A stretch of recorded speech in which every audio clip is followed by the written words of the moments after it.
নবীজি সাল্লাল্লাহু আলাইহি ওয়াসাল্লাম বলেন, কুল্লু উম্মতি ইয়াদখুলুনাল জান্নাতা ইল্লা মান আবা। কিলা মান আবা ইয়া রাসূলুল্লাহ। নবীজি বলেন, আমার সব উম্মত জান্নাতে প্রবেশ করবে, আবা উম্মত ছাড়া। প্রশ্ন করা হলো, আবা উম্মত কারা?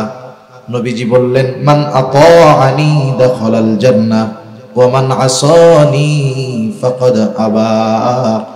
যে আমার আনুগত্য করবে সে জান্নাতে প্রবেশ করবে, আর যে আমার আনুগত্য করবে না সে আবা উম্মত, সে জাহান্নামে যাবে। এখন যদি দুই হাদিস থেকে আমরা কথা বের করি, কথা আসে রাসূলুল্লাহ সাল্লাল্লাহু আলাইহি ওয়াসাল্লামকে ভালোবাসে সে, নবীজির সাথে জান্নাতে থাকতে পারবে সে, যে নবীজির সুন্নাতকে মুহাব্বতের সাথে অনুসরণ করে, তাহলে সে নবীজির প্রকৃত ভালোবাসার দাবিদার এবং নবীজির সাথে জান্নাতে অবস্থান করার যোগ্যতা সে অর্জন করবে। রাসূল আকরাম সাল্লাল্লাহু আলাইহি ওয়াসাল্লাম রাহমাতুল লিল আলামিন হওয়ার কারণে কাফেররাও নগদে আযাব থেকে বেঁচে গেছে। নবীজির দোয়াও এইটা। নবীজিও আল্লাহ তাআলার কাছে দোয়া করেছে, আল্লাহ আমার উম্মতের পাপের কারণে আপনি তাদেরকে সমূলে ধ্বংস করে দিবেন না। অতীতের অনেক উম্মতের ইতিহাস আছে, অবাধ্যতার কারণে, গুনার কারণে, পাপের কারণে, সীমা লঙ্ঘন করার কারণে আল্লাহ তাআলা সমূলে তাদেরকে ধ্বংস করে দিয়েছেন। কিন্তু রাহমাতুল লিল আলামিন দোয়া করছে, এই জন্য এই উম্মত কত পাপাচারে জড়ায়, অবাধ্যতা করে, সীমা লঙ্ঘন করে, আল্লাহ তাআলা মাঝে মধ্যে ছোটখাটো নড়াচড়া দিয়ে সতর্ক করে দেয়। যদি রাহমাতুল লিল আলামিনের দোয়া না থাকতো, এই উম্মতের মধ্যে এমন অবাধ্যতা এবং এমন সীমা লঙ্ঘনতার প্রবণতা দেখা যায়, আমার মনে হয় আল্লাহ তাআলা গজব দিয়া সমূলে সবাইকে ধ্বংস করে দিত। রাহমাতুল লিল আলামিন, এই রহমতের সুযোগ কাফেররাও গ্রহণ করছে। যাই হোক, নবীজি তো উম্মতের জন্য বিশেষ অনুগ্রহ, এই জন্য উম্মতের প্রতি নবীজিরও আলাদা দরদ, মোহাব্বত, ভালোবাসা, মায়া ছিল। নবীজিও কিন্তু আমাদের ভালোবাসতেন। নবীজির ভালোবাসা কেমন ছিল আমাদের উপর? হাদিসের মধ্যে পাওয়া যায়, আব্দুল্লাহ ইবনে আমর ইবনুল আস রাদিয়াল্লাহু তাআলা আনহু একদিন মজলিসের মধ্যে বসে আছেন। তিনি বলেন, আন্নান নবিয়্য সাল্লাল্লাহু আলাইহি ওয়াসাল্লাম তালা মা নাযালা ফি ইব্রাহিম আলাইহিস সালাম। রাসূল আকরাম সাল্লাল্লাহু আলাইহি ওয়াসাল্লাম তিলাওয়াত করলেন, আল্লাহ রাব্বুল আলামিন যা ইব্রাহিম আলাইহিস সালামের ব্যাপারে নাজিল করেছেন। ইব্রাহিম আলাইহিস সালামের ব্যাপারে আল্লাহ তাআলা কি নাজিল করলেন? ইব্রাহিম আলাইহিস সালাম তার গুনাহগার উম্মতের জন্য আল্লাহ তাআলার কাছে দোয়া করেছে। ইব্রাহিম আলাইহিস সালাম গুনাহগার উম্মতের জন্য আল্লাহ তাআলার কাছে ক্ষমা প্রার্থনা করেছেন, দোয়া করেছেন। কারণ প্রত্যেকটা নবী তার উম্মতকে ভালোবাসে। উম্মত নেককার হোক আর বদকার হোক, মুমিন হোক আর কাফের হোক, প্রত্যেকটা নবী তার উম্মতকে ভালোবাসে। বাস্তবতা হলো, কখনো কখনো এমন হয় নেককারের চাইতে বদকারের জন্য চিন্তা আরো বেশি হয়। যেমন কারো যদি একাধিক সন্তান থাকে, 2, 3, 4টা ছেলে, এর মধ্যে 3 জন ভালো, 1 জন খারাপ। এখন বলেন তো, মা বাপ এই ভালো 3 জন নিয়ে চিন্তা করে বেশি না খারাপটা নিয়ে? ওইটার জন্য চিন্তা করে বেশি। যখন দোয়া করে, দোয়ার মধ্যে আল্লাহ তাআলার কাছে বলে, আল্লাহ আমার এই সন্তানটাও যদি বাকিগুলার মতো ভালো হয়ে যাইতো, আমি মইরাও শান্তি পাইতাম। এইরকম বলে কি বলে না? তার মানে দেখেন, সন্তান যদিও খারাপ, সন্তানের জন্য হালাক হয়ে যাওয়ার দোয়া কোনো মা বাবা করে না। মোহাব্বতের কারণে ওই খারাপ সন্তানের জন্য আল্লাহ তাআলার কাছে হেদায়েতের দোয়া করে। বলেন তো, মা বাবা তার সন্তানকে যত ভালোবাসে, তার চাইতে বেশি ভালোবাসেন নবী। নবীজি মা বাবার চাইতে আমাদেরকে বেশি ভালোবাসে। ইব্রাহিম আলাইহিস সালাম তার গুনাহগার উম্মতের জন্য দোয়া করতেছে, রব্বি ইন্নাহুন্না আযলালনা কাসীরাম মিনান নাস ফামান তাবিআনি ফাইন্নাহু মিন্নি ওয়া মান আসানি ফাইন্নাকা গফুরুর রহিম। ইব্রাহিম আলাইহিস সালাম বলতেছে, ও আমার রব, ইন্নাহুন্না আযলালনা কাসীরাম মিনান নাস, এই প্রতিমাগুলো, এই মূর্তিগুলা অধিকাংশ মানুষকে পথভ্রষ্ট করে ফেলছে। ফামান তাবিআনি ফাইন্নাহু মিন্নি, যে আমার অনুসরণ করেছে, আমার আনুগত্য করেছে, সে তো আমার দলভুক্ত, আমার উম্মত। তবে সবাই তো আমার আনুগত্য প্রকাশ করে নাই। ওয়ামান আসানি, আর যারা আমার নাফরমানি করেছে। ইব্রাহিম আলাইহিস সালাতু ওয়াস সালাম কেমন যেন আল্লাহ তাআলার কাছে বলে, আল্লাহ, এরা নাফরমানি করলেও তো এরা আমারই উম্মত, আপনি যদি চান তাদেরকেও তো ক্ষমা করে দিতে পারেন। কারণ কি? কারণ হলো ফাইন্নাকা গফুরুর রহিম, আপনি হলেন অতিশয় ক্ষমাশীল, দয়ালু। আপনি যদি চান আমার এই গুনাহগার উম্মত গুলাকেও আপনি মাফ করে দিতে পারেন। ইব্রাহিম আলাইহিস সালাম গুনাহগার উম্মতের জন্য আল্লাহ তাআলার কাছে ক্ষমা চাইতেছে। وقال عيسى عليه الصلاة والسلام إن تعذبهم فإنهم عبادك, তিনি গুনাহগার উম্মতের জন্য দোয়া করেন, আল্লাহ তাআলার কাছে বলেন, ইন তুআযিবহুম ফাইন্নাহুম ইবাদুক, হায় আল্লাহ, আপনি যদি তাদেরকে শাস্তি দেন তারা তো আপনারই বান্দা। ওয়া ইন তাগফির লাহুম, আর যদি আপনি তাদেরকে ক্ষমা করে দেন, আমার উম্মত আপনার বান্দা। আল্লাহ, আপনি যদি আপনার এই গুনাহগার বান্দা, আমার এই গুনাহগার উম্মতদের ক্ষমা করে দেন, কেউ আপনার কাছে জবাবদিহিতা চাইবে না, কারো কাছে আপনাকে জবাবদিহিতা দেওয়া লাগবে না। কেন? ওয়া ইন তাগফির লাহুম ফাইন্নাকা আনতাল আজিজুল হাকীম, আপনি হলেন মহাপরাক্রমশালী, মহাপ্রজ্ঞাময়। তাই আপনি যদি আপনার এই গুনাহগার বান্দাদের মাফ করে দেন, কারো কাছেই আপনার জবাবদিহিতা করা লাগবে না। আপনি আপনার বান্দা, আমার এই উম্মতগুলারে মাফ করে দেন, এটা হলো মূল কথা। দুই নবী উম্মতের জন্য, উম্মতের মাগফিরাতের জন্য দোয়া করেছে। রাসূল আকরাম সাল্লাল্লাহু আলাইহি ওয়াসাল্লাম এই দুই নবীর দোয়া তিলাওয়াত করবার পর নিজের অন্তরের মধ্যে তার উম্মতের জন্য মোহাব্বতের ঢেউ উঠে গেছে। এইবার নবীজি তার গুনাহগার উম্মতের জন্য দোয়া করবেন। তিনি কি করলেন? ফারাফা ইয়াদাই ওয়া ক্বালা আল্লাহুম্মা উম্মতি উম্মতি ওয়া বাকা, নবীজি হাত দুটো উঁচু করলেন, চোখ দিয়ে অঝর ঝরায় অশ্রু প্রবাহিত হইতেছে, আর মুখ দিয়ে শুধু বলতেছেন আল্লাহুম্মা উম্মতি উম্মতি, আয় আল্লাহ, আমার উম্মত, আমার উম্মত। আর কিছু নবীজি বলেন না। বলেন তো নবীজি যদিও এতটুকু বলতেছে, কিন্তু আসলে নবীজি কি বলতে চায়? দুনিয়ার কেউ বুঝুক আর না বুঝুক, জানুক আর না জানুক, যিনি জানেন, যিনি বোঝেন, তিনি কে? আল্লাহ জানেন যে কি বলতে চায় আমার হাবিব। এরপরেও আল্লাহ সুবহানাহু ওয়া তাআলা তার হাবিবের জবানেই শুনতে চায় কি বলতে চায়। যেমন দেখেন মাদ্রাসার মধ্যে বৃহস্পতিবার বিকাল বেলায় যখন ছোট ছোট ছাত্ররা ওস্তাদের সামনে গিয়া আসরের পরে কান্না করে, গিয়া বসে থাকে, হুজুরের কাছে সামনে গিয়া কি করে? কান্না করে, কাঁদতেছে। এখন বলেন তো যে কান্না কেন করে? হুজুর বোঝে কি বোঝে না? ভাই সাউন্ডটা বাড়ানো গেলে একটু বাড়াইয়েন, তাহলে আমার একটু কষ্ট কম হবে আর। তাহলে দেখেন হুজুরের সামনে গিয়ে ছাত্র যখন কান্না করে, বলেন তো বৃহস্পতিবার আসরের পরে হুজুরের সামনে গিয়া ছোট ছাত্র যখন কান্না করে কিছুই বলা লাগবে না, কান্না করার কারণে হুজুর কি বুঝে বলেন তো? হ্যাঁ, কি বুঝে? সে ছুটি চায়, বাসায় যাবে। হুজুর বুঝে, কিন্তু এরপরেও বলে কান্দো কেন, কান্না করো কেন? ও কিছু বলে না, ওর কান্না আরো বাড়ে।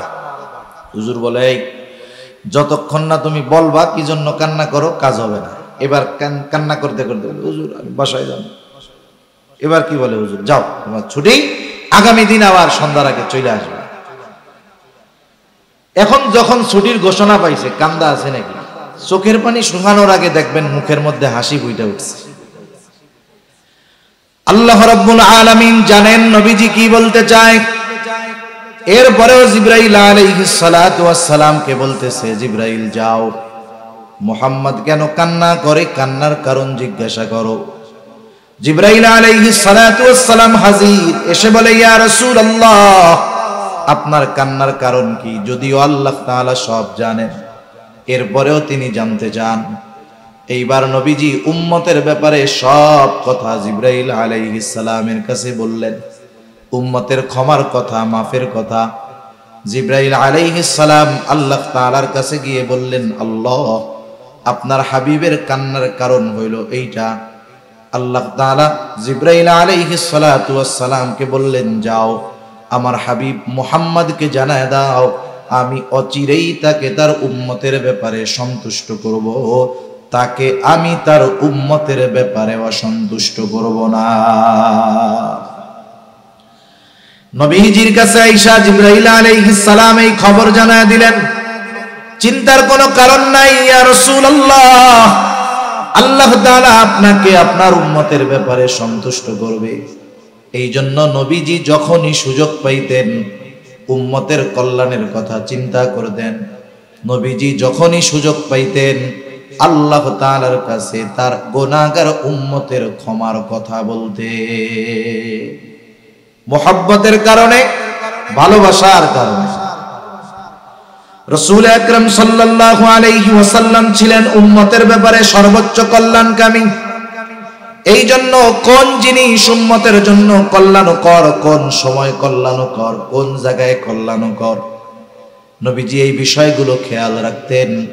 হাদিসের মধ্যে আসছে, নবীজি সাল্লাল্লাহু আলাইহি ওয়াসাল্লাম বলেন, আল্লাহ তাআলা প্রত্যেকটা নবীকে এক একটা স্পেশাল দোয়া করার সুযোগ দিয়েছে এবং ওই দোয়াটা কবুল করার প্রতিশ্রুতি আল্লাহ তাআলা দিয়েছেন।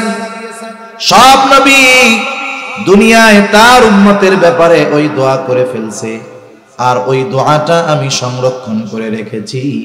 কিয়ামতের দিন আমার উম্মত যখন বিপদে পড়ে যাবে, মুসিবতে পড়ে যাবে, ওই দোয়াটাকে আমি সুপারিশ হিসাবে ওই দিন আমার উম্মতের জন্য আমি ওই দোয়াটা করব। নবীজি জানেন যে দুনিয়ায় এই দোয়াটা করার চাইতে আখিরাতে কাজে লাগবে বেশি। এই জন্য দুনিয়াতে না কইরা আল্লাহ নবী আখিরাতের জন্য ওইটা জমায় রাখছেন। রাসূল আকরাম সাল্লাল্লাহু আলাইহি ওয়াসাল্লাম উম্মতের পথভ্রষ্টতার কারণে নবীজি চিন্তিত হয়ে যাইতেন। দ্বীনের উপরে না আসার কারণে নবীজি চিন্তিত হয়ে যাইতেন। নবীজি যখন প্রাথমিক দিকে মক্কার কাফেরদের মধ্যে দাওয়াত দেন, যদিও কাফেরদের মধ্যে দাওয়াত দেন, তথাপি কাফেররাও নবীজিকে ভালো মতো চিনে, নবীজিও তাদেরকে চিনেন। কোন অপরিচিত পরিবেশে গিয়ে উনি দাওয়াত দিয়েছেন বিষয়টা এমন নয়, বরং মক্কার মানুষেরা নবীজির 40 বছরের হায়াত সম্পর্কে জানে। তাদের সামনে নবীজির শৈশব, কৈশোর, যৌবন অতিবাহিত হয়েছে। তারা জানে মুহাম্মদ কেমন মানুষ, মুহাম্মাদের চরিত্র কেমন। মক্কার কাফেররা খুব ভালো মতো জানে। এই জন্যই তো মক্কার কাফেররা আমার আপনার নবীজি নবুয়ত প্রাপ্ত হওয়ার আগেই ওই মক্কার কাফেররা আমার আপনার নবীজির চরিত্র মাধুরীতে সন্তুষ্ট হয়ে নবীজির উপাধি দিয়েছে আল আমিন, আস-সাদিক, সত্যবাদী, আমানতদার।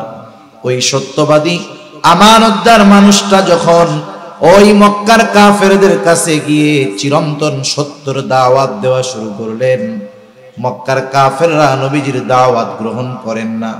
নবীজি চিন্তিত, যে এরা যতই আমার কাছের মানুষ হোক না কেন, যতই আপনজন প্রিয়জন হোক না কেন, এরা যদি আমার দাওয়াত গ্রহণ না করে, এদের কোনো উপায় নাই, এদের ঠিকানা। নবীজি চিন্তিত হয়ে গেছে। চিন্তা পেরেশানিতে খাওয়া দাওয়া কমে যায়, স্বাভাবিক বিষয়। রাসূল আকরাম সাল্লাল্লাহু আলাইহি ওয়াসাল্লাম চিন্তায় খাওয়া দাওয়া কমায় দিয়েছেন, অসুস্থ হয়ে গেছেন। অসুস্থতার মাত্রা এতটা বেশি, আল্লাহ তাআলা ওহী নাজিল করে বলেন, লাআল্লাকা বাখিউন নাফসাকা আল্লা ইয়াকুনু মুমিনিন। আল্লাহ রাব্বুল আলামিন বলেন, তারা ঈমান না আনার কারণে আপনি হয়তো নিজেকে নিজে নিঃশেষ করে দিবেন, আপনি নিজেকে মৃত্যু মুখে ঠেলে দিচ্ছেন তারা ঈমান না আনার কারণে। এতটুকুর দ্বারা এটা বোঝা যায় তার উম্মত যখন দ্বীনের কথা মানে না, ঈমানের পথে আসে না, নবীজি মুহাব্বতের কারণে কতটা চিন্তিত পেরেশান, যে নিজেই অসুস্থ হয়ে গেছেন আর নবীজির অসুস্থতার কথা আল্লাহ তাআলা জানায় দিতেছে। সন্তান অবাধ্য হইলে মা বাবা চিন্তায় অসুস্থ হয়ে যায় না? কতজন বলে যে দেখ ওই লোকটা সুস্থ ছিল, কিন্তু ওর ওই পোলার চিন্তায় টেনশনে ও পুরা বিছানা ধরা হয়ে গেছে, অসুস্থ হয়ে গেছে। কেন? মহব্বত তো সন্তানের প্রতি আছে, এই কারণে সন্তানের চিন্তায় মা বাবা অসুস্থ হয়ে যায়, আর উম্মতের চিন্তায় নবীজি সাল্লাল্লাহু আলাইহি ওয়াসাল্লাম অসুস্থ হয়ে গেছে। রাসূল আকরাম সাল্লাল্লাহু আলাইহি ওয়াসাল্লাম বলেন, তোমাদের মধ্যে আর আমার মধ্যে উপমা হলো ওই ব্যক্তির ন্যায় যে আগুন প্রজ্বলিত করলো, আগুন জ্বালাইলো, আগুন জ্বালানোর পরে চতুর্দিক দিয়ে পোকা মাকড় এসে হাজির। চতুর্দিক দিয়ে পোকা মাকড় লাফায়া লাফায়া আগুনের মধ্যে পড়ে আর মরে। লোকটা যতই সরায় দেওয়ার চেষ্টা করে পোকগুলা সরে না, বরং প্রতিযোগিতা দিয়ে আগুনের মধ্যে আইসা পড়ে, পুড়ে আর মরে। নবীজি বলেন, আমিও তোমাদের কোমর ধরে ধরে জাহান্নাম থেকে টেনে আনি, জাহান্নামের দিক থেকে টেনে আনি, কিন্তু তোমরা আমার হাত থেকে ছুটে পুনরায় জাহান্নামের দিকে ধাবিত হয়ে যাও। শুধু তাই না, রাসূলুল্লাহ সাল্লাল্লাহু আলাইহি ওয়াসাল্লামের উম্মতের প্রতি কত দরদ। উম্মতের দ্বারা আঘাত প্রাপ্ত হওয়ার পরেও নবীজি উম্মতের জন্য বদদোয়া করেন নাই। রাসূল আকরাম সাল্লাল্লাহু আলাইহি ওয়াসাল্লাম যখন মক্কা থেকে তিনি তায়েফে চলে গেলেন, মক্কার মানুষ নবীজির কথা মানে না, দ্বীনের দাওয়াত দেওয়ার জন্য চলে গেলেন তায়েফে। রাসূলুল্লাহ সাল্লাল্লাহু আলাইহি ওয়াসাল্লাম তায়েফে যাবার পর তায়েফের মানুষ দলে দলে নবীজিকে পাগল বলে বলে পাথর নিক্ষেপ করলো। নবীজির গায়ে যেই পাথর নিক্ষেপ করা হয়েছিল, পাথরগুলো ছোট না, বরং পাথরগুলো ছিল বড় বড় পাথর, সাথে সাথে পাথরগুলো ছিল ধারালো পাথর, যার কারণে পাথরের আঘাত নবীজির গায়ে লাগতো আর নবীজির গা ক্ষত বিক্ষত হয়ে যাইত। এত পরিমাণ পাথর নবীজির গায়ে লাগছে। আয়েশা সিদ্দিকা রাদিয়াল্লাহু তাআলা আনহা, নবীজির গায়ে একদিন পাথরের দাগ উনি বুঝতে পারেন নাই। জিজ্ঞাসা করেন, ইয়া রাসূলুল্লাহ, আপনার গায়ে এইগুলো কিসের দাগ? কখনো কি বসন্ত হয়েছিল নাকি? নবীজি বলেন, না আয়েশা, আমার কখনো বসন্ত হয় নাই, ফক্স হয় নাই। তাইলে দাগগুলো কিসের? নবীজি বললেন, আয়েশা, আমি যখন দ্বীনের দাওয়াত দেওয়ার জন্য তায়েফে গিয়েছিলাম, তায়েফের মানুষ আমাকে বুঝে নাই, আমার কথাগুলো মেনে নেয় নাই, তারা আমাকে যেই পাথরগুলো নিক্ষেপ করেছিল, এই দাগগুলো হলো তাদের নিক্ষিপ্ত পাথরের দাগ, পাথরের আঘাতের দাগ। এর মানে কি বোঝা যায়? নবীজিকে পাথর মারছে বড় বড় এবং ধারালো। যদি কেউ বড় একটা পাথর মারে, গায়ে লাগলে ওই জায়গাটা থেতলে যাবে, ফেটে যাবে না, কেটে যাবে না। কিন্তু যদি বড় হয়, ধারালো হয়, লাগলে কাটবে, ক্ষত হবে, রক্ত বের হবে। নবীজি সাল্লাল্লাহু আলাইহি ওয়াসাল্লামের গা দিয়ে রক্ত প্রবাহিত হইত। এত পরিমাণ রক্ত নবীজির গা দিয়ে বের হয়েছে, গায়ের পোশাক পরিপূর্ণভাবে ভিজে, গা বেয়ে বেয়ে রক্ত পড়েছে। রক্ত বেয়ে বেয়ে পড়তে পড়তে ওই রক্ত জুতার মধ্যে ঢুকে গেছে, রক্ত শুকায়া জুতা পায়ের সাথে আটকে গিয়েছে। তাহলে কি পরিমাণ রক্ত বের হয়েছে একটু চিন্তা করেন। অনেক সময় আমরা রক্ত দান করি, ব্লাড ডোনেট করি, যিনি রক্তদাতা রক্ত দেন, অনেক সময় দেখা যায় 300 গ্রাম 400 গ্রাম 250 গ্রাম রক্ত নেওয়া হবে, কিন্তু আল্লাহর বান্দা রক্তটা দিয়ে আর উঠতে পারে না, অজ্ঞান হয়ে পড়ে যায়, দুর্বলতার কারণে চলতে পারে না। নবীজির গায়ে যখন আঘাত করা হতো, রক্ত প্রবাহিত পড়তো, নবীজি জমিনে পড়ে যাইতেন। হযরত যায়েদ রাদিয়াল্লাহু তাআলা আনহু একা ঠেকায় পারেন না, তিনিও আঘাতপ্রাপ্ত হয়েছেন। নবীজি আবার উঠতেন, উঠে এক কথা যে তোমরা বলো লা ইলাহা ইল্লাল্লাহ তুফলিহু, সফল হয়ে যাইবা। এইভাবে চলতেছে বিকাল পর্যন্ত। আল্লাহ রাসূল সাল্লাল্লাহু আলাইহি ওয়াসাল্লাম প্রচন্ড দুর্বল হয়ে গেলেন, ক্লান্ত শ্রান্ত দেহ নিয়ে নবীজি পড়ন্ত বিকালে একটা আঙ্গুর বাগানের পাশে গিয়ে নবীজি একটু বিশ্রাম নিচ্ছেন। ইতিমধ্যে জিবরাইল আলাইহিস সালাম হাজির। জিবরাইল আলাইহিস সালাতু ওয়াস সালাম এসে বলে, ইয়া রাসূলুল্লাহ সাল্লাল্লাহু আলাইহি ওয়াসাল্লাম, এই কওম আপনার সাথে কেমন আচরণ করেছে আল্লাহ তাআলা সব জানেন। আজকে আমি একা আসি নাই, আল্লাহ তাআলা আমার সাথে নতুন আরেকজন ফেরেশতা পাঠিয়েছে, যে ইতিপূর্বে কখনো আপনার কাছে আসে নাই। নবীজি বলেন, এইবার ওই ফেরেশতা আমার সামনে আসলো, আমাকে সালাম দিল। সালাম দেওয়ার পরে বলে, ইয়া রাসূলুল্লাহ, এই কওম আপনার সাথে কেমন আচরণ করেছে আপনার মালিক সব জানেন, সব দেখেছেন। ইয়া রাসূলুল্লাহ, আল্লাহ তাআলা আমাকে আপনার নিকটে পাঠিয়েছেন আপনার আদেশ পালন করার জন্য। আপনি যদি নির্দেশ দেন, এই অবাধ্য জাতিকে 2 পাহাড় দিয়ে এমন ভাবে পিষে দেওয়া হবে যে তারা পরিপূর্ণ নিশ্চিহ্ন হয়ে যাবে। এখানে যে একটা জনবসতি ছিল তার কোনো চিহ্ন অবশিষ্ট থাকবে না। আপনি যদি শুধু নির্দেশ দেন তাইলে হবে। রাসূল আকরাম সাল্লাল্লাহু আলাইহি ওয়াসাল্লাম এই সুযোগ পাওয়ার পরেও কি করছেন? আমরা হইলে কি করতাম? আমরা তো প্রতিশোধ পরায়ণ। আমরা কি বলেন না, প্রতিশোধ পরায়ণ। আমরা 20 বছর আগের ছোটখাটো বিষয়ের প্রতিশোধ নেওয়ার সুযোগ পাইলেও সেটা ছাড় দেই না। চিন্তা করি, এখন আমার খুব পাওয়ার, 20 বছর আগে ওই লোক আমার দিকে চোখ বড় করে তাকাইছিল, আজকে আমার পাওয়ার আছে, ওর চোখ 2টাই উঠাইয়া দিলাম। করে না এরকম? ছোট ছোট বিষয় নিয়ে বড় বড় প্রতিশোধ মানুষ নিয়ে বসতেছে, চিন্তাই করে না। অথচ রাসূলুল্লাহ সাল্লাল্লাহু আলাইহি ওয়াসাল্লাম ক্ষমা পরায়ণ ছিলেন, প্রতিশোধ পরায়ণ নবীজি ছিলেন না। রাসূল আকরাম সাল্লাল্লাহু আলাইহি ওয়াসাল্লামের চিন্তাধারা ছিল সুদূর প্রসারী। যখন এই কথা ফেরেশতা বলছে, নবীজি আরাম করতেছিলেন, একটু উঠা বসলেন। কেমন যেন নবীজি বলতেছে, তুমি তো বলতেছো আদেশ দেন 2 পাহাড় একত্রিত কইরা ওদেরকে পিষে দেই, কিন্তু তোমার এই কথা আর আমি তো আল্লাহ তাআলার কাছে আশা করি ভিন্ন। নবীজি তখন বললেন, বাল আরজু আন ইয়াখরুজাল্লাহু মিন আসলাবিহিম মান ইয়াবুদুল্লাহ ওয়াহদাহু ওয়া লা ইউশরিকু বিহি শাইআ।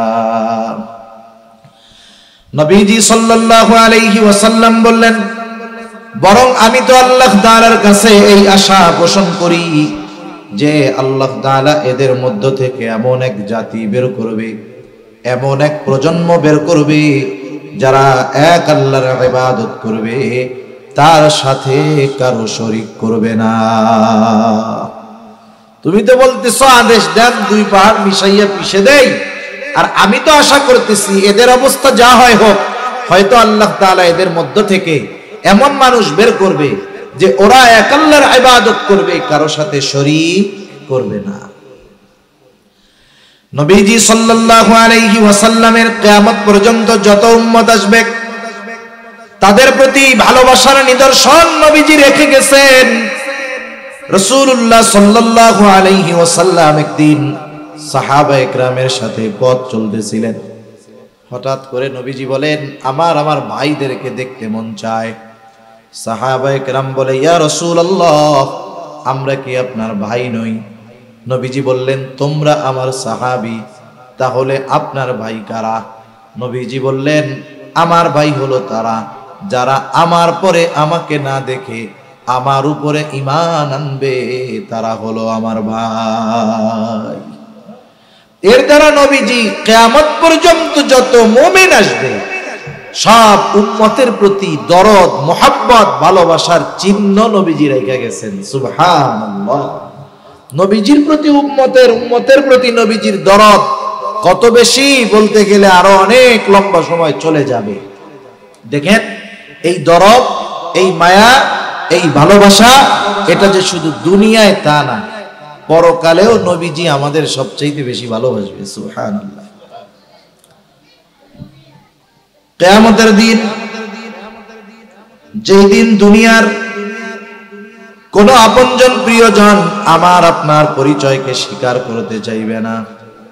কিয়ামতের দিন ওই মুসিবতের সময় নিজের মা তার সন্তানকে চিনবে না, বাবা তার সন্তানকে চিনবে না, স্বামী স্ত্রীকে, স্ত্রী স্বামীকে চিনবে না।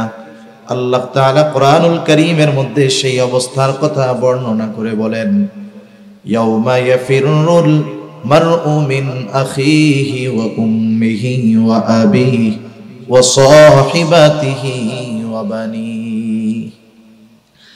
আল্লাহ তাআলা বলেন, কিয়ামতের দিন ভাই ভাইয়ের থেকে পলায়ন করবে। ওয়া উম্মিহি ওয়া আবিহি, পিতামাতা থেকে পলায়ন করবে। ওয়া সাহিবাতিহি ওয়া বানিহি, স্ত্রী সন্তানদের থেকে পলায়ন করবে। কেউ কারো সামনে যাইতে চাবে না, কেউ কারো সাথে দেখা হোক এটাও চাইবে না। বরং মানুষ তো এমনও কথা কিয়ামতের দিন আল্লাহ তাআলার কাছে বলবে, আল্লাহ, আপনি দুনিয়ার সব মানুষকে জাহান্নামে দিয়ে হলেও আমাকে আপনি মাফ করে জান্নাত দিয়ে দেন। ওই দিন মা সন্তানকে চিনবে না, অথচ দুনিয়ায় মা সন্তানকে বেশি ভালোবাসে কি বাসে না? কথা বলেন না কেন? বাসে নাকি আপনাদের মা ভালোবাসে নাই আপনাদের? ওই দিন মা দুনিয়ায় যত ভালোবাসুক, মা সন্তানের পরিচয়কে অস্বীকার করবে। কিন্তু রাসূলুল্লাহ সাল্লাল্লাহু আলাইহি ওয়াসাল্লাম ওই মুসিবতের দিন উম্মতকে ভুলবেন না। নবীজি ওই দিন নিজের চিন্তায় চিন্তিত থাকবেন না, নবীজি তার উম্মতের চিন্তায় বিভোর থাকবেন। হাদিসের মধ্যে আসছে, নবীজি একবার দৌড়ে চলে যাবেন পুলসিরাতের কাছে। না জানি তার কোন উম্মত পুলসিরাত পাড়ি দিতে গিয়ে ব্যর্থ হয়ে যায়। আবার দৌড়ে চলে যাবেন নবীজি হাউজে কাউসারের কাছে। না জানি কোন উম্মত পানি পান থেকে মাহরুম হয়ে যায়। আবার দৌড়ায় চলে যাবেন মিজানের কাছে। না জানি তার কোন উম্মত ওজনের সময় ধরা পড়ে যায়। আবার দৌড়ায় চলে যাবেন জাহান্নামের কাছে। না জানি তার কোন উম্মতকে জাহান্নামে দিয়ে দেওয়া হয়। আবার যখন উম্মতের জন্য কোন সুপারিশের দরকার হবে, নবীজি আল্লাহর কুদরতি কদমে সেজদায় পড়ে যাবে। এভাবে চলতে থাকবে। সব নবী জান্নাত অভিমুখে রওনা হয়ে যাবে। জান্নাতের দোরগোড়ায় পৌঁছায়া যাবে, দেখবে জান্নাতের দরজা বন্ধ, খোলা হয় নাই। জিজ্ঞাসা করা হবে, কি ব্যাপার, জান্নাতের দরজা খোলো না কেন? জান্নাতের পাহারাদারেরা জবাব দিবে, যিনি আসলে জান্নাতের দরজা খোলা হবে তিনি এখনো আসেন নাই। তিনি কে?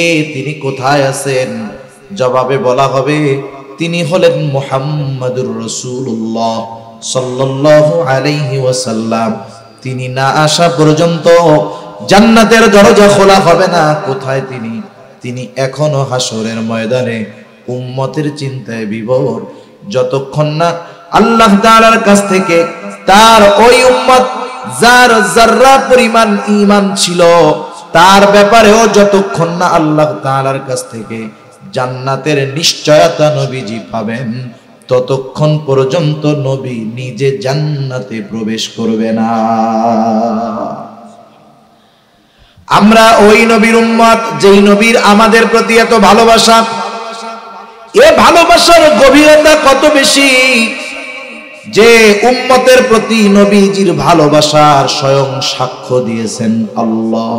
কে দিয়েছেন বলেন?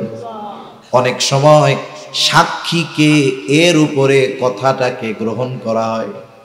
মনে করেন একজন একটা কথা বলতেছে, ভাই এই কাজটা আমি করেছি, এখন বলে না তুমি যে করছো তোমার সাক্ষীকে, অথবা করো নাই তোমার সাক্ষীকে। আপনি যদি রাস্তার থেকে একজনকে দৌড়াই না বলেন যে এই লোক আমার পক্ষে সাক্ষী, বলবে দেড় বেড়া রাস্তায় ভবঘুরের মতো ঘুরে বেড়ায়, ওর সাক্ষীর কোনো দাম আছে? ওর সাক্ষর কোনো দাম আছে? সরা, ওরে যদি আরো সাক্ষী হিসাবে উপস্থাপন করো, তোমার কথা যাও বিশ্বাস করতো তাও আর কেউ বিশ্বাস করবে না। কিন্তু আপনি যদি আপনাদের এলাকার সম্মানিত একজন মুত্তাকি পরহেজগার ব্যক্তির সাক্ষী হিসাবে দাঁড় করান, উনি যদি বলে হ্যাঁ ওই কাজটা উনি করেছে অথবা করে নাই, বলেন তো তার কথা গ্রহণ করা হবে কিনা? এ সাক্ষীর সাক্ষ্য বিশ্বাস করা হবে। আমাদের যে নবীজি ভালোবাসেন, সর্বোচ্চ ভালোবাসা, এ ভালোবাসার সাক্ষী দিয়েছেন কে? একটু জোরে বলেন। আল্লাহর নাম বলতে কষ্ট হয় নাকি? আমার মাইকে কথা বলতে জান বের হয়ে যাইতেছে, আমি বুঝতেছি কি হইতেছে আমার, এই জন্য আপনারা একটু জোরে বললেন, মাইকওয়ালা কষ্ট দিয়া দিল আমারে। তাহলে আমাদের কে নবীজি যে ভালোবাসেন এই সাক্ষী দিয়েছেন কে?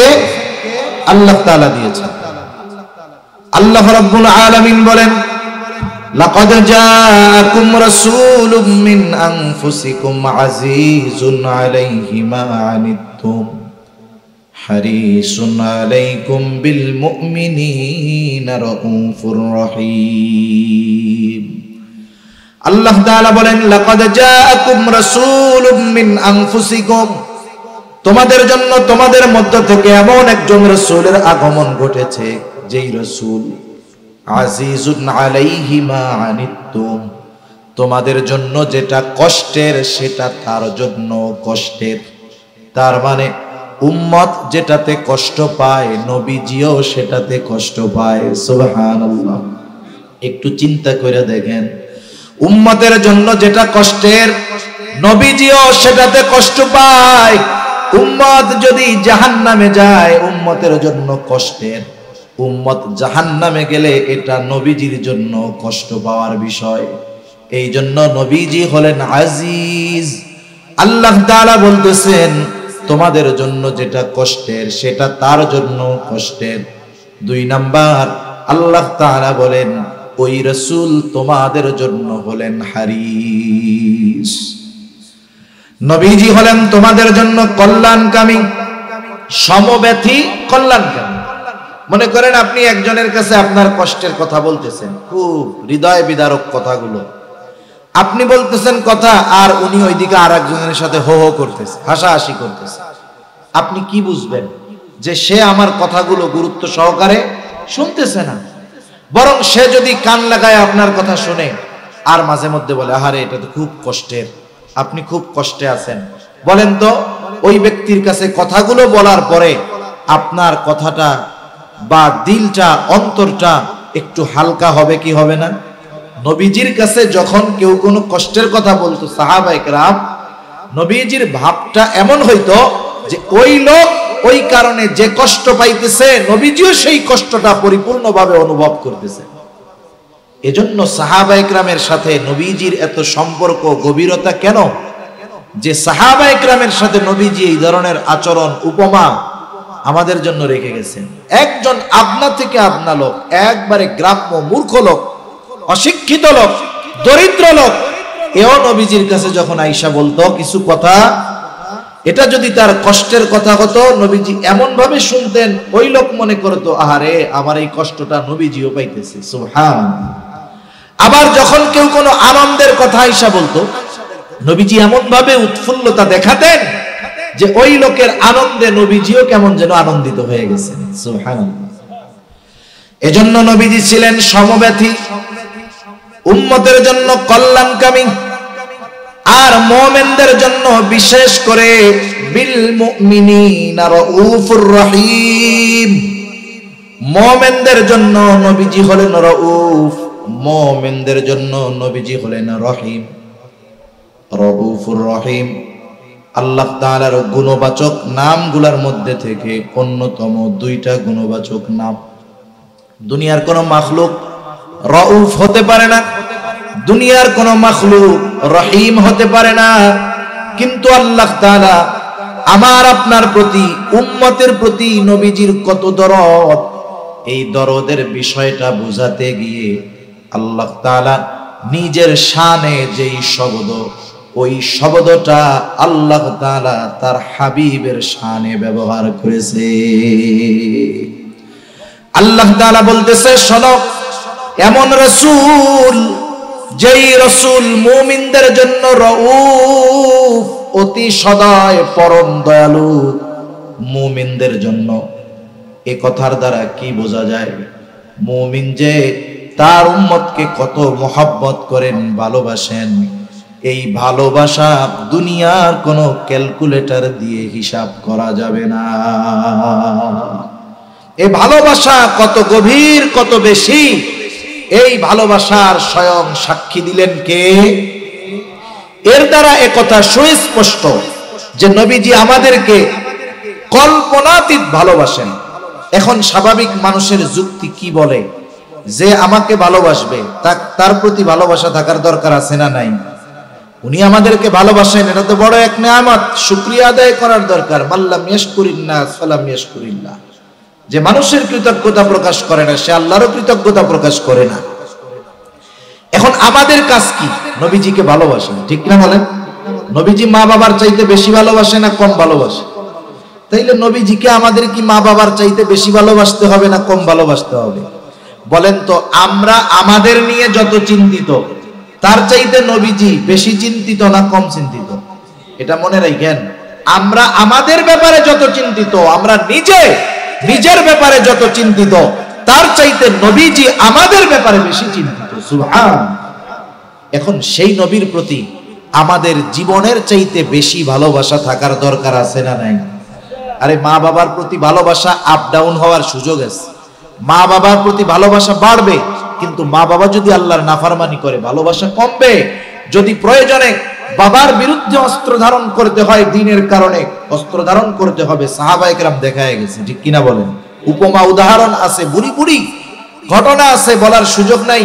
মোট কথা হলো, কিন্তু নবীর প্রতি ভালোবাসা ডাউন হওয়ার কোনো সুযোগ নাই। এটা শুধু কি হতে হবে? আপ হতে হবে, মাইনাস হওয়ার কোনো সুযোগ নাই। ওয়ে নাই, একটাই পথ, নবীজিকে ভালোবাসতেই হবে। কারণ নবীজির ভালোবাসার সম্পৃক্ততা ঈমানের সাথে। কিসের সাথে বলেন? ঈমানের সাথে। ভালোবাসার সাথে ঈমানের সংযোগ, এজন্য ভালোবাসা কমানোর সুযোগ নাই। এ কথা নবীজিও বলেন, লা ইউমিনু আহাদুকুম হাত্তা আকুনা আহাব্বা ইলাইহি মিন ওয়ালিদিহি ওয়া ওয়ালাদিহি ওয়ান নাসি আজমাইন। নবীজি বলেন, তোমাদের মধ্যে কেউ ততক্ষণ পর্যন্ত মুমিন হতে পারবে না যতক্ষণ না সে তার সন্তান সন্ততি পিতা মাতা, এক কথা সকলের চাইতে আমি নবীকে বেশি ভালো না বাসবে। তাহলে মুমিন যদি হতে হয়, এক কথায় সকলের চাইতে, নিজের জীবনের চাইতেও নবীজিকে বেশি ভালোবাসতে হবে। এখন নবীজিকে তো আমরা সামনে পাই নাই, সাহাবায়ে কেরাম নবীজিকে সামনে পেয়েছেন, বিদায় ভালোবাসার উপমা রেখে গিয়েছেন। আবু বকর সিদ্দিক নবীজির কথায়, নবীজির ভালোবাসায় নিজের ঘরের সব সম্পদ আইনা নবীজির কাছে পেশ করেছেন। হযরত তালহা উহুদের ময়দানে নবীজি যখন গর্তের মধ্যে পড়ে গিয়েছে, নবীজি মাথা উঠায়, উপর দিয়ে তীর যায়, বর্ষা যায়। হযরত তালহা নিজের বুকটাকে নবীজির জন্য ঢাল বানায় দিয়েছে। কিন্তু আমরা তো নবীজিকে সামনে পাই নাই, তাহলে নবীজিকে সর্বোচ্চ ভালোবাসার উপমা আমরা কেমনে দেখাবো এ বিষয়টাও নবীজি আমাদের জানায় গিয়েছে। নবীজিকে ভালোবাসার পদ্ধতি নবীজি বলে দিয়েছেন। সেই জন্য আমরা নিজেরা যদি পদ্ধতি বানাই, ওই পদ্ধতি গ্রহণযোগ্য হবে না। নবীজিকে ভালোবাসার পদ্ধতি নবীজি জানায় দিয়া বলেন, মান আহাব্বা সুন্নতি ফাকাদ আহাব্বানি ওয়া মান আহাব্বানি কানা মাই ফিল জান্নাহ। নবীজি বলেন, যে আমার সুন্নাতকে ভালোবাসলো সে আমি নবীকে ভালোবাসলো, আমি নবীকে যে ভালোবাসলো সে আমি নবীর সাথে জান্নাতে অবস্থান করবে। আমরা নবীর সাথে জান্নাতে থাকতে চাই না? চাই। কে না চাই? সাহাবায়ে কেরাম যখন শুনছেন যে যাকে ভালোবাসে তার সাথে অবস্থান করবে, এর চাইতে বেশি খুশি ওনারা আর হন নাই এই কথা শুই না। হযরত আনাস রাদিয়াল্লাহু তাআলা আনহু থেকে বর্ণিত, এক গ্রাম্য সাহাবী আয়েশা নবীজিকে প্রশ্ন করছে মাতাস-সাআহ।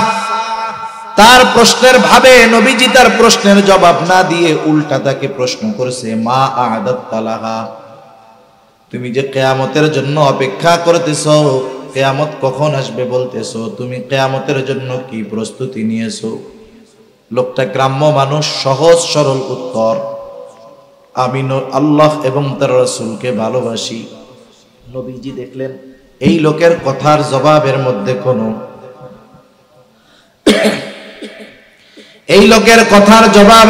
কোনো কৃত্রিমতা নাই, কোনো লৌকিকতা নাই। রাসূল আকরাম সাল্লাল্লাহু আলাইহি ওয়াসাল্লাম সাথে সাথে জবাব দিয়ে বললেন, যে যাকে ভালোবাসে তার সাথে অবস্থান করবে। লোকটা এবার বাড়ির পথে হাঁটা দিয়ে দিল। হযরত আনাস রাদিয়াল্লাহু তাআলা আনহু বলেন, ইসলাম গ্রহণের পরে আমরা এতটা খুশি হই নাই যতটা খুশি নবীজির মুখে এই কথা শুনে হয়েছি।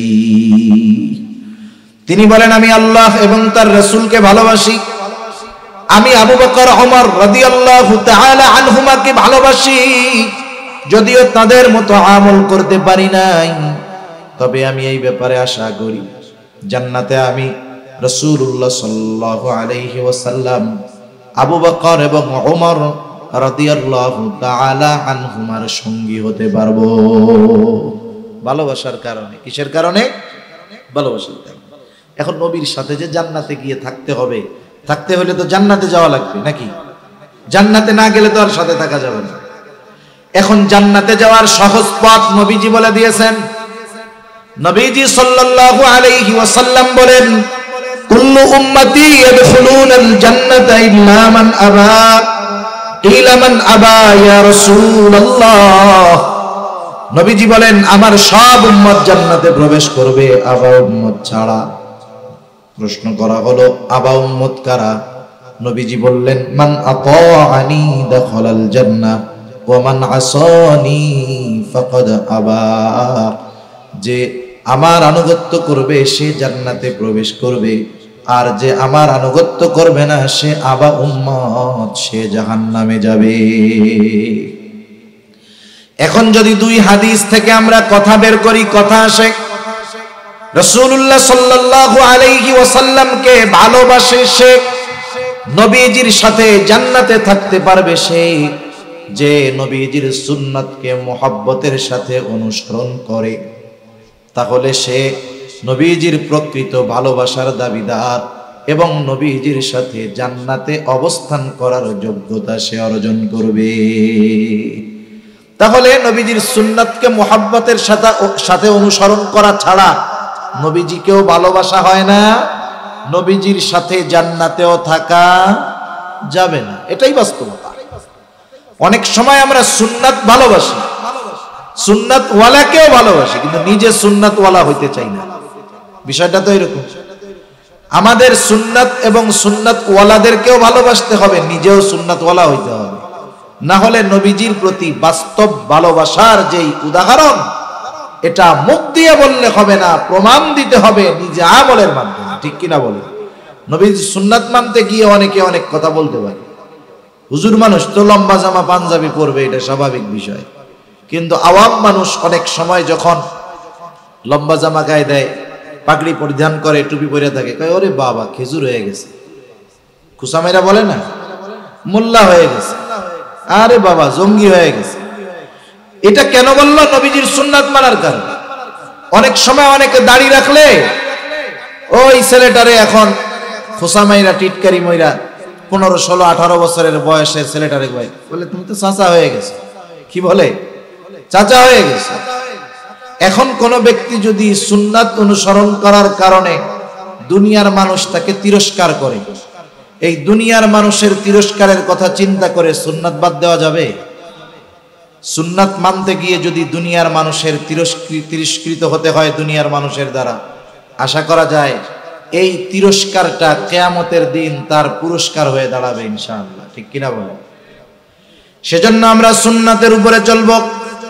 অনেকে চিন্তা করে এখন যুবক বুড়া হইলে দাড়ি রাখবো, অনেকে চিন্তা করে বিবাহ শাদী করার পরে দাড়ি রাখবো, বিবাহের আগে দাড়ি রাখলে ভালো। মেয়ে মারা যাওয়ার পর যখন মানুষকে গোসল করায় কাফন পরায়া দেওয়া হয়, কাফন পরায়া লাশটাকে খাটিয়ায় তুলে জানাজায় নিয়ে যাওয়া হয়, জানাজা শেষ আবার লাশটাকে নিয়ে যাওয়া হয় কবরস্থানে। এইবার কবরের মধ্যে দুই আল্লাহর বান্দা নামেন, উপর থেকে লাশটাকে সুন্দরভাবে নিচে ধরায়া দেওয়া হয়। এই যে যখন লাশকে কবরে রাখা হয় এই সময় একটা দোয়া পড়া হয়, বলেন তো সেই দোয়াটা কি? জানা আছে আপনাদের? জানা আছে? মাথা নাড়েন, মুখ দিয়ে কথা কইতে পারেন না। জানা আছে নেই? কি দোয়া পড়ে বলেন তো?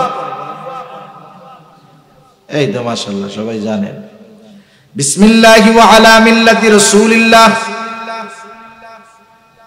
মারা গেলে, আমি মারা গেলে আমার ক্ষেত্রেও পড়া হবে, যেই মারা যাক পড়া হবে। যদি খালি নামটা মুসলমান থাকে তার ক্ষেত্রেই এই দোয়াটা পড়া হবে। আজীবন দোয়াটা আমরা পড়লাম, আমাদেরকেও পড়া কবরে রাখবে। কিন্তু এই দোয়ার একটা সারমর্ম আছে, এটা আমরা কখনো বুঝি না। এই দোয়ার মধ্যে কি বলি? মূলত শাব্দিক অর্থটা রাখেন, মূলত কথাটা কি বলি? বলি আল্লাহ আপনার নামে এমন এক ব্যক্তিকে এখন কবরস্থ করতেছি যে আপনার রাসূলের মিল্লাত তথা সুন্নাতের উপরে গোটা জীবন অতিবাহিত করেছে। সে গোটা হায়াত সুন্নাতের উপরে চলছে, রাসূলের মিল্লাতের উপরে চলছে, অর্থাৎ রাসূলের সুন্নাতের উপরে চলছে। রাসূলের সুন্নাতের উপরেই সে মরছে এবং ওই সুন্নাত অবস্থায় তাকে আমরা কবরস্থ করতেছি। আয় আল্লাহ আপনার নামে। এখন বলেন তো, দেখা গেল যাকে এই দোয়া পড়ে কবরে রাখা হলো, ইসলাম বিদ্বেষী নাস্তিক শাহরিয়ার কবিরকে এই দোয়া পড়াই কবরে রাখবে, মুনতাসির মামুনরেও এই দোয়া পড়া কবরে রাখবে, রাখবে না? এখন গোটা জীবন যারা সুন্নাত মানে নাই, সুন্নাতের উপরে চলে নাই, তাকে যখন এই দোয়া পড়ে কবরে রাখা হবে, বলেন তো তার ক্ষেত্রে দোয়াটা সত্য হবে নাকি মিথ্যা হবে? নিঃসন্দেহে মিথ্যা। নিজের কাছে নিজে প্রশ্ন করবেন, একটু বাড়িতে গিয়ে ফিকির করবেন, আমি তো সুন্নাত মানি না, সুন্নাতের উপরে চলি না, আগামী দিন যদি মারা যাই আমাকেও এই দোয়া পড়ে কবরে রাখা হবে, কিন্তু ওই দোয়াটা আমার ক্ষেত্রে সত্য হবে নাকি মিথ্যা হবে? এটা একটু একাকী নিরিবিলি চিন্তা করবেন। যদি বাস্তবে কথার সাথে তার সূরাতের মিল হয় তাহলে তো কামিয়াব, আর যদি কথার সাথে সূরাতের মিল না হয় তাহলে অনন্তকালের ওই দীর্ঘ সফর শুরু হবে তার মিথ্যা দিয়ে, ঠিক কিনা? এজন্য আমরা নবীজির ভালোবাসা সুন্নাত অনুসরণের মাধ্যমে প্রমাণ দিব ইনশাআল্লাহ। আল্লাহ সুবহানাহু ওয়া তাআলা আমাদের সবাইকে যথাযথভাবে সুন্নাতের অনুসারী হওয়ার তৌফিক আল্লাহ তাআলা দান করুন, সকলে বলি আমিন। আল্লাহ তাআলা আমাদের হৃদয়কে আল্লাহ এবং তার রাসূলের মুহাব্বত দিয়ে ভরপুর করে দিন, সকলে বলি আমিন। ওয়া আখিরু দাওয়ানা আনিল হামদুলিল্লাহি রাব্বিল আলামিন।